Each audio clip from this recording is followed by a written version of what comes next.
دیکھو تو صحیح کیا شان ہے حضور کی امتی ہونے کی. تو قرآن کیا کہتا ہے؟ والذین معہ، پہلی صفت اشداء علی الکفار رحماء بینہم، اور تیسری صفت قرآن کیا کہتا ہے؟ تراہم رکعا سجدا یبتغون فضلا من اللہ ورضوانا. جب تم نبی کے ساتھ والوں کو، جو نبی کے ساتھ، کس کے ساتھ ہو؟ کس کے ساتھ ہو؟ نبی کا ساتھ چاہتے ہو؟ قرآن ڈیفینیشن بیان ہے. نماز نہیں پڑھتے نبی کا ساتھ مل جائے گا. ابھی کون کیا کہتا ہے مجھے نہیں پتا، قرآن کہہ رہا ہے نبی کا ساتھی بننا ہے، رسول اللہ کا ساتھ چاہیے تو نمازی بنو. اور قرآن کیا کہتا ہے؟ تراہم، جب تم ان کو دیکھو گے رکعا سجدا یبتغون فضلا من اللہ ورضوانا، جب ان کو دیکھو گے تو رکوع سجود کرتے دیکھو گے. اور اس کی برکت کیا ہے؟ وہ اس رکوع سجود کے ذریعے سے اللہ کا فضل تلاش کرتے. تو جنت ملے گی حضور کے اللہ کے فضل سے، اور اللہ کا فضل ملے گا رکوع اور سجود کی برکت سے. نماز نہیں پڑھتے حضور کا دل، ایک دن میں 5 بار حضور کو رنجیدہ کرتے، حضور علیہ السلام کا دل دکھاتے. مسجد ویران ہے، مسجد مرثیہ خواہ ہے، مسجدوں کی طرف آتے نہیں. اور اللہ کے رسول علیہ السلام فرماتے ہیں میں محمد ان سے بیزار ہوں. آقا فرماتے ان سے بیزار، سرکار فرماتے ہیں میں ان سے بیزار جو نماز نہیں پڑھتی. آقا فرماتے قیامت کے دن اس کے ساتھ میرا کوئی وعدہ نہیں جو نماز نہیں پڑھتی. بلکہ اللہ کے رسول علیہ السلام یہاں تک فرماتے سب سے زیادہ قیامت کے دن جس کو عذاب ہوگا وہ بے نمازی ہوگا. اس لئے میرے بھائیوں ادب کا تقاضا یہ ہے، نماز پڑھیے، حضور کی بات پہ عمل کیجئے. اگر وقت ہوتا بہت ساری باتیں ہوتی، لیکن 1 گھنٹہ ہو گیا، 1:45 بھی بج گئے، سردی کا موسم بھی ہے. بس جاتے جاتے ایک آخری بات اتنی عرض کرنا چاہتا ہوں. ایک وقت کی نماز کے لیے صرف 10 منٹ کا ٹائم لگتا ہے. اگر آپ یہ طے کر لو کہ میں نے نماز پڑھنا ہے، سچے دل سے ارادہ کر لو، اللہ تمہیں نمازی بنا دے گا. دل سے ارادہ کر، سچے دل سے، دل سے. یو پی کی مسجدوں کا، بہار بنگال کی مسجدوں کا حال یہ ہے کہ اللہ اکبر چند بوڑھے نظر آتے ہیں. بلکہ بعض مسجدیں تو ایسی کہ سفر میں اگر کہیں رک جاؤ نماز کے لیے تو ایسا لگتا ہے کئی دن سے یہ مسجد کھلی نہیں ہے. سوچو تو بس آخری میں ایک بات آپ سے کہہ کر بات پوری کرتا ہوں. ایک بزرگ تھے، وہ حج کو گئے تو ایک مسجد میں وہ رکے.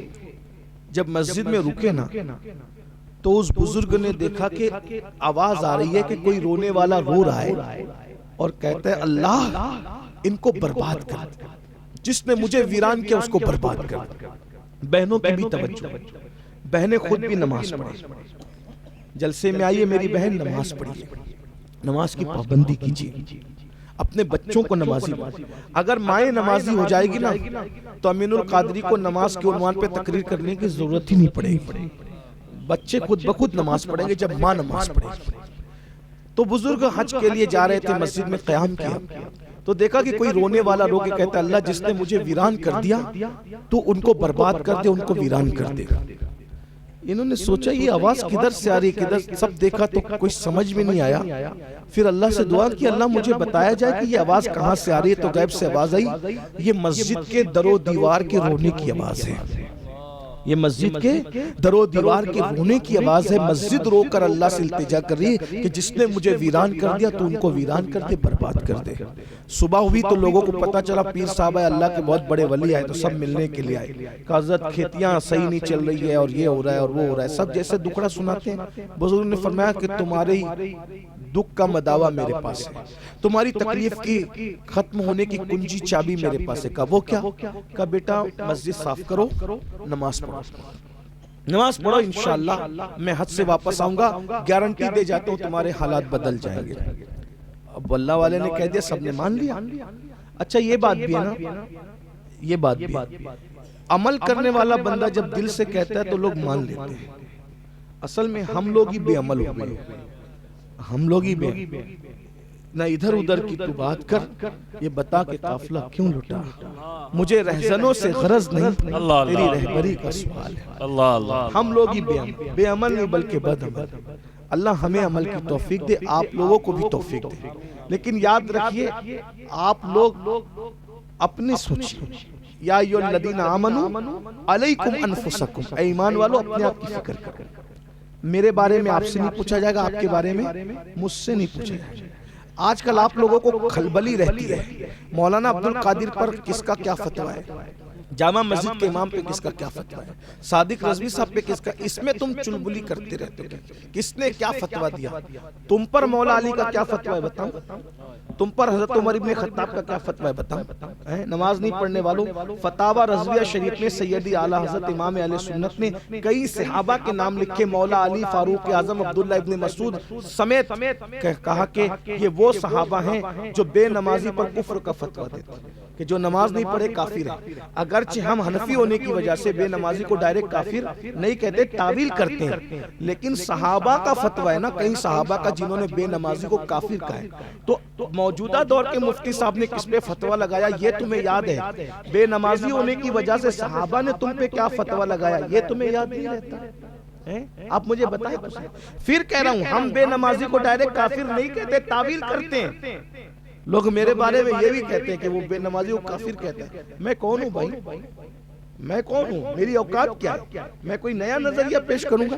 ہم فقہاء کے مقلد ہیں، امام اعظم کے مقلد ہیں، غوث اعظم کے مرید ہیں، ہم اپنی مرضی سے کیا کہیں گے، ہمیں کیا حق پہنچتا ہے؟ بلکہ بھائیوں ہم بے نمازی کو کیا کافر کہیں، ہم لوگ تو صاحب فتویٰ ہیں ہی نہیں، ہم تو مفتیوں کے پیچھے چلنے والے لوگ ہیں، صوفیہ کے غلام ہیں، ہمارا حال یہ ہے، ہم فتوے والے لوگ نہیں، فتویٰ دینا مفتی کا کام ہوتا ہے، ہمارا کام نہیں۔ لیکن آپ سے پوچھتا ہوں صحابہ جس کے اوپر کفر کا فتویٰ دے تمہیں ڈر نہیں لگتا؟ اگرچہ احناف تعویل کرتے ہیں اور وہ تعویل کو ہم مانتے ہیں، لیکن تمہیں ڈر نہیں لگتا؟ غور کر لو، اگر قیامت کے دن صحابہ کے فتوے کے مطابق فیصلہ ہوا تو کیا منہ لے کر کے اٹھو گے؟ موجودہ دور کے کسی بزرگ کے قلم کو خطا ہو سکتی ہے فتویٰ دینے میں، لیکن اصحاب مصطفیٰ، وہ بھی مولا علی، فاروق اعظم، عبداللہ ابن مسعود، یہ ایسے بڑی بڑی ہستیاں، غور تو کیجئے کہاں ہو؟ بہرحال تو بزرگ نے فرمایا نماز پڑھو بیٹا آپ سب لوگ، تمہارے حالات بدل جائیں۔ وہ گئے، حج کیا، حج سے واپس اسی مسجد میں قیام کیا تو دیکھا کہ در و دیوار سے آواز آئی، اللہ جس نے مجھے آباد کیا تو ان کو آباد کر دے۔ اب دیکھا تو مسجد صاف ستھری تھی، سب مصلی وغیرہ سب بچھے ہوئے تھے، سب سیٹ اپ صحیح تھا ایسے میں، اور کوئی دعا کر رہا تھا، جس نے مجھے آباد کیا اس کو آباد کر دے، جس نے مجھے کہا۔ یہ اب کس کی آواز ہے؟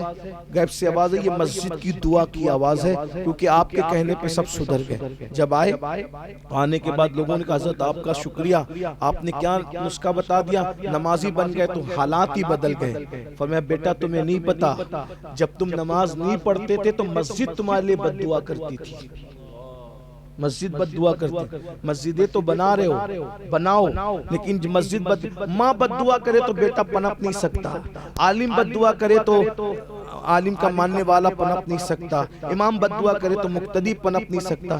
بھائیو جس کے لیے مسجد بد دعا کرے، سوچو تو صحیح، اگر نماز نہیں پڑھتے تو آپ کے لیے کسی کی بد دعا کی ضرورت نہیں، مسجد آپ کے لیے بد دعا کرے، وہ بزرگ کے قول کے مطابق۔ اس لیے توبہ کرو، اللہ کے ولی کے آستانے پہ توبہ کرو، سدرو سورو، اپنی زندگی میں انقلاب پیدا کرو، ادب کرو، ادب، اور اصل ادب ہے فرما برداری۔ حضور کا اصل ادب یہ ہے کہ حضور علیہ السلام نے جو فرما دیا اس پر عمل کرو، جتنا ادب میں آگے بڑھو گے اتنی برکتیں آپ کو نصیب ہوگی، اور جس نے جتنا ادب کیا ہے سبحان اللہ، اللہ نے اس